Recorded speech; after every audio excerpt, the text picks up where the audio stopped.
H1 വിസയുടെ കഥ കഴിഞ്ഞു എന്നാണ് ഇപ്പോൾ സംശയിക്കേണ്ടിയിരിക്കുന്നത്.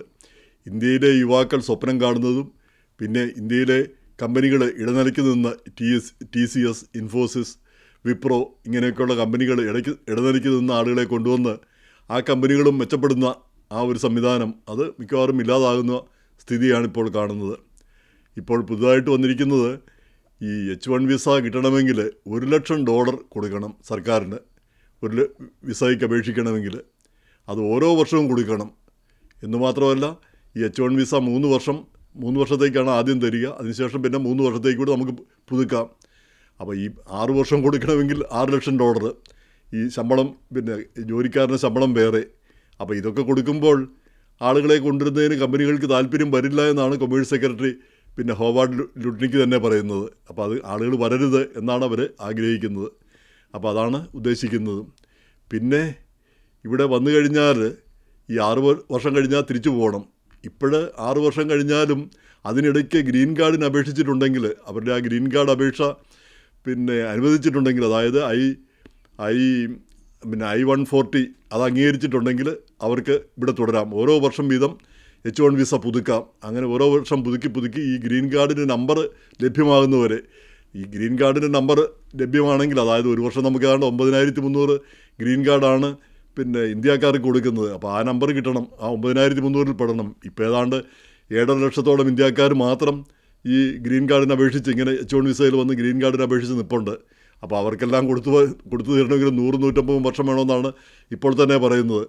ആ സാഹചര്യത്തിലാണ് പിന്നെ ഈ പുതിയ നിയമം കൂടെ വരുന്നത്. അപ്പോൾ ഈ 9,300-ൽ പെടാതെ വരുമ്പോൾ ഓരോ വർഷം വീതം പുതുക്കി അവർ മുന്നോട്ട് പോവുകയാണ് ചെയ്യുന്നത്. അപ്പോൾ അങ്ങനെ പോകുന്നത് ഇനിയിപ്പോൾ അതങ്ങനെ പുതുക്കാൻ പറ്റുമെന്നുള്ള ഒരു ആശങ്കയോട് ഉണരുന്നു. അതായത് ഓരോ വർഷം പിന്നെ വിസ പുതുക്കാനായിട്ട് ചെല്ലുമ്പോൾ $1,00,000 വേണമെന്ന് പറഞ്ഞാൽ, ഓരോ വർഷവും $1,00,000 വേണമെന്ന് പറഞ്ഞാൽ എത്ര പേർക്ക് അത് കൊടുക്കാനാവും? എത്ര കമ്പനികൾ അതിന് തയ്യാറാവും? അപ്പോൾ ചുരുക്കി പറഞ്ഞാൽ അവരും അവരുടെ കുടുംബങ്ങളും ഒക്കെ വർഷങ്ങളായിട്ട് അമേരിക്കയിൽ താമസിക്കുന്നതാണ്.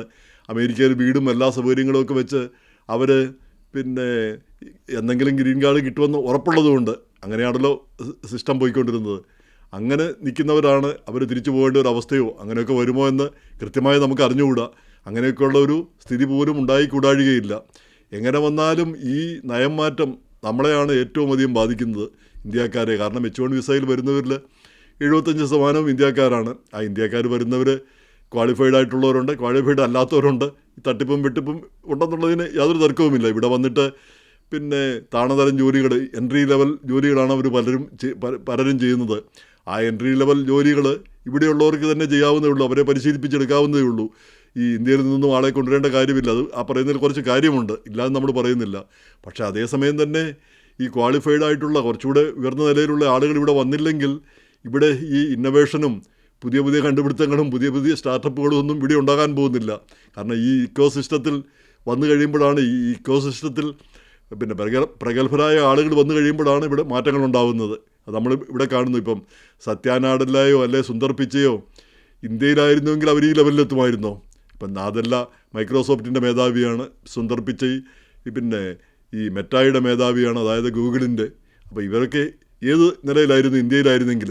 ഞാനെപ്പോഴും പറയാറുണ്ട്, ഈ കമലാ ഹാരിസ് ഇന്ത്യയിലായിരുന്നുവെങ്കിൽ ഒരുപക്ഷെ ഒരു നേഴ്സിംഗ് പഠിച്ചിട്ട് അവിടെ അമേരിക്കയിൽ വരാനായിട്ടായിരിക്കും അവർ ശ്രമിക്കുക. അപ്പോൾ അമേരിക്ക എന്നുള്ള രാജ്യത്ത് വന്നു കഴിയുമ്പോഴാണ് ഇത് എല്ലാം കൂടി ചെയ്യുമ്പോഴാണ് ഇവിടെ പുതിയ നേട്ടങ്ങളും പിന്നെ മാറ്റങ്ങളും ഉണ്ടാകുന്നത്. അപ്പോൾ ഇവരൊന്നും വരാതിരുന്ന് കഴിഞ്ഞാൽ പിന്നെ അമേരിക്കയ്ക്കും അതൊരു വരൾച്ചയാവും, ഇന്ത്യക്കാർക്കത് വലിയ തിരിച്ചടിയുമാവും. അപ്പോൾ ഇങ്ങനെയൊക്കെയുള്ള വലിയ മാറ്റങ്ങൾക്കാണിത് വഴിതെളിക്കുന്നത്. അപ്പോൾ അത് എത്ര വ്യാപകമായിട്ടുള്ള ഫലങ്ങളാണ് ഉണ്ടാക്കുക എന്നാണ് നമുക്കിനി കാണേണ്ടിയിരിക്കുന്നത്. അപ്പം ഇപ്പോഴത്തെ സാഹചര്യത്തിൽ ഇപ്പോൾ 65,000 വിസകളാണ്, അതായത് ഡിഗ്രി ഉള്ളവർക്കാണ് ഗ്രീൻ കാർഡ് കൊടുക്കുന്നത്. ആ ഗ്രീൻ കാർഡിന് അപേക്ഷിക്കാവുന്നത് 65,000 പേർക്ക് കിട്ടും വേൾഡ് വൈഡ്. പിന്നെ 20,000 അഡീഷണൽ H1 വിസ കൂടെ ഉണ്ട്. അത് ഇവിടെ പഠിച്ച് പാസ്സായവർക്ക്, ഇവിടെ ബിരുദവും ഉന്നത ബിരുദവും ഒക്കെ ഉള്ളതാണ്. പക്ഷേ എല്ലാ വർഷവും ഈ 85,000-ന് പകരം ലക്ഷക്കണക്കിന് ആളുകളാണ് അപേക്ഷിക്കുന്നത്, 2-3 ലക്ഷമൊക്കെ ആളുകൾ. അപ്പോൾ പിന്നെ ഇവരിൽ ആർക്കൊക്കെ കൊടുക്കണമെന്ന് കാണുന്നതിന് വേണ്ടിയിട്ട് പിന്നെ ലോട്ടറി എടുക്കുകയാണ് പതിവ്. അങ്ങനെ ലോട്ടറി എടുത്ത് 65,000 പേരെയും പിന്നെ 20,000 പേരെയും നിശ്ചയിക്കുന്നു.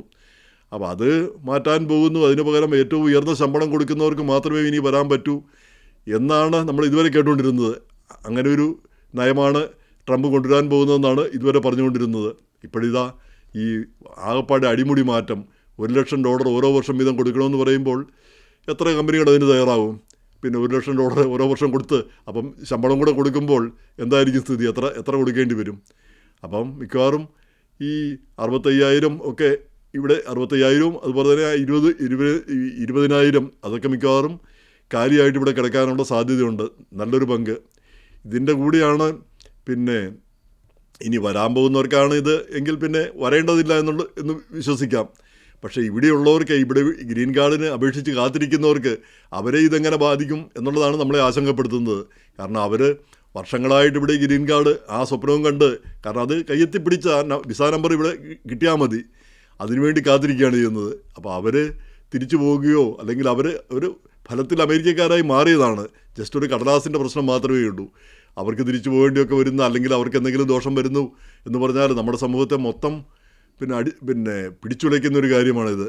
പിന്നെ ഇന്ത്യയിൽ നിന്ന് പുതിയതായിട്ട് ആളുകൾ വരുന്നില്ല എന്നേ ഉള്ളൂ. അവർക്ക് അവിടെ പുതിയ ഓപ്പർച്യൂണിറ്റീസ്, പുതിയ അവസരങ്ങൾ അവിടെ കണ്ടെത്തണം. അവിടെ അവർ ഈ അമേരിക്ക കണ്ടിട്ടല്ലല്ലോ നമ്മളൊക്കെ പഠിക്കുന്നു, പിന്നെ അവിടെയുള്ളവർ ജീവിക്കുന്നു. അപ്പോൾ അവർ അവിടെ തൊഴിൽ കണ്ടെത്തുകയും അവിടെ സാധ്യതകൾ കണ്ടെത്തുകയും മാറ്റങ്ങൾ കണ്ടെത്തുകയും ചെയ്യേണ്ടത് പിന്നെ അവരുടെയും ആവശ്യമായി മാറും. അപ്പോൾ അതിൻ്റെ കൂടിയാണ് ഇപ്പം പുതിയ 2 കാര്യങ്ങളിലൂടെ പിന്നെ പ്രസിഡന്റ് പ്രഖ്യാപിച്ചിരിക്കുന്നു. അതായത് $1,00,000 പിന്നെ $1 മില്യൺ കൊടുത്താൽ, 10 ലക്ഷം പിന്നെ ഡോളർ കൊടുത്താൽ ഗ്രീൻ കാർഡ് കിട്ടും. ഈ പ്രത്യേക പ്രിവിലേജ്ഡ് ഗ്രീൻ കാർഡ് കിട്ടും. അതിന് പ്രത്യേകിച്ച് കുറച്ച് ആനുകൂല്യങ്ങളൊക്കെ കിട്ടുന്നതാണ്. അത് പിന്നെ അതിനൊരേ ഒരു പ്രശ്നം, അത് നമുക്ക് വേൾഡ് വൈഡ് ഇൻകം, ലോകത്തിൽ എവിടെ വെച്ച് നമുക്ക് പിന്നെ വരുമാനം ഉണ്ടെങ്കിൽ അതിനെല്ലാം ഇവിടെ ടാക്സ് കൊടുക്കണം. അപ്പോൾ അത് പലർക്കും പിന്നെ അതിനോട് താല്പര്യം കാണില്ലായിരിക്കുമെന്നാണ് പ്രസിഡന്റ് പിന്നെ പറഞ്ഞത്. ഈ പലർക്കും അതിന് പിന്നെ അവരുടെ പലയിടത്തുമുള്ള ഇൻകം. ഇനി രണ്ടാമതൊരു വിസ ഉള്ളത് 2 മില്യൺ കൊടുത്താൽ ഓരോ എംപ്ലോയർക്കും പിന്നെ ഏതോ തൊഴിലുടമയ്ക്കും ആർക്ക് വേണ്ടിയും ഗ്രീൻ കാർഡിന് സ്പോൺസർ ചെയ്യാം. അപ്പോൾ അത് ആ ഗ്രീൻ കാർഡിൻ്റെ ഉടമ ആ തൊഴിലുടമയാണ്. അപ്പോൾ ആ തൊഴിലാളി അവിടുന്ന് പോവുകയാണെങ്കിൽ ആ ഗ്രീൻ കാർഡ് അയാൾക്ക്, ഈ തൊഴിലുടമയ്ക്ക് വേറൊരാൾക്ക് കൊടുക്കാൻ പറ്റും, എംപ്ലോയർക്ക് വേറൊരാൾക്ക് കൊടുക്കാൻ പറ്റും. അങ്ങനെ കൈമാറാൻ പറ്റും. അപ്പം തൊഴിലാളി വേറെ ഉള്ളിടത്ത് പോകണമെങ്കിൽ അതുപോലുള്ളൊരു പിന്നെ 2 മില്യൻ്റെ വേറെ ഏതെങ്കിലും കമ്പനി ഇയാൾക്ക് സ്പോൺസർ ചെയ്യണം. അല്ലെങ്കിൽ പിന്നെ വർഷം തോറും $1,00,000 കൊടുക്കാനായിട്ട് ഉള്ള സംവിധാനം ഉണ്ടാവണം. അപ്പോൾ ചുരുക്കി പറഞ്ഞാൽ പിന്നെ ഇതെല്ലാം ഒരു കോംപ്ലിക്കേറ്റഡ് ആയിട്ട് ആണ് നമുക്ക് തോന്നുന്നത് മൊത്തത്തിൽ. പിന്നെ എന്ന് മാത്രമല്ല, പിന്നെ ഈ ഇങ്ങനെയുള്ള സംവിധാനങ്ങൾ ഒരു മില്യൺ കൊടുത്താൽ, 1 മില്യൺ എന്ന് പറഞ്ഞാൽ ഏകദേശം 9.5 കോടി രൂപയോളം വരും ഇന്ത്യയിൽ ഇന്നത്തെ പിന്നെ കണക്കനുസരിച്ച്. ധാരാളം പേർക്കത് ചെയ്യാൻ പറ്റുമെന്ന് തോന്നുന്നു. 9-10 കോടി രൂപ കൊടുത്ത് അമേരിക്കയിൽ പ്രിവിലേജ്ഡ് ഗ്രീൻ കാർഡ് കിട്ടും, അവർക്ക് സിറ്റിസൺ ആകാനും പറ്റും. അപ്പോൾ അങ്ങനെ വരാനായിട്ടും ധാരാളം പേര് താല്പര്യപ്പെടുന്നുണ്ടാവും. അതിനു പുറമെയാണ് നേരത്തെ പ്രഖ്യാപിച്ച ഗോൾഡ് കാർഡ്. പക്ഷേ അതിൻ്റെ പേര് മാറ്റി ഇപ്പോൾ അത് പ്ലാറ്റിനം കാർഡാക്കി. 5 മില്യൺ കൊടുത്താൽ പ്ലാറ്റിനം കാർഡ്.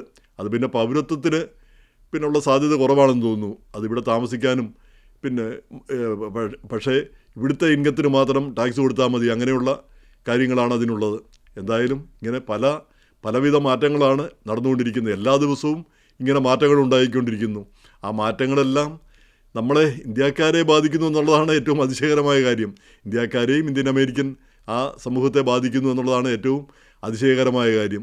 നമ്മൾ ഇന്ത്യക്കാർക്ക് ഇതൊന്നും പ്രശ്നമല്ലാതെ നമ്മൾ പറയുന്നുണ്ടെങ്കിലും ഇന്ത്യയെ ഇതെല്ലാം അടിമുടി ഉലയ്ക്കുമെന്നുള്ള കാര്യത്തിൽ ഒരു തർക്കവുമില്ല. കാരണം ഇപ്പം തന്നെ ഈ താരിഫ് വന്നതിന് ശേഷം അവിടുത്തെ വ്യവസായങ്ങൾ പലതും, ഇപ്പം തുണി വ്യവസായം, ഇങ്ങോട്ട് പിന്നെ വരുന്ന തുണി വ്യവസായം, പിന്നെ ഈ ഇങ്ങോട്ടുള്ള കയറ്റുമതികൾ, പിന്നെ ചെമ്മീൻ മുതലുള്ള കാര്യങ്ങൾ, പിന്നെ ഡയമണ്ട്, പിന്നെ അങ്ങനെയുള്ള രംഗം അവിടെയെല്ലാം ആളുകൾക്ക്, ലക്ഷക്കണക്കിന് ആളുകൾക്ക് ജോലി ഇല്ലാത്ത ഒരു അവസരം വന്നിരിക്കുന്നു. അതിനൊരു മാറ്റം വരുമെന്ന് നമ്മൾ പ്രതീക്ഷിച്ചുകൊണ്ടിരിക്കുമ്പോഴാണ്, അമേരിക്കയുമായിട്ട് ചർച്ചകൾ തുടർന്നുകൊണ്ടിരിക്കുമ്പോഴാണ് ഇങ്ങനെയുള്ള പുതിയ കാര്യങ്ങളിലൂടെ വരുന്നത്. അപ്പോൾ ഇതെല്ലാം നമ്മളെയാണ് പിന്നെ ഉടനെ തന്നെ ദോഷമായിട്ട് ബാധിക്കുന്നത്. അപ്പം നമ്മൾ സ്വന്തം കാലിൽ നിൽക്കാൻ പഠിക്കണം എന്നുള്ളതാണ് ഇത് നൽകുന്ന ഒരു സന്ദേശം.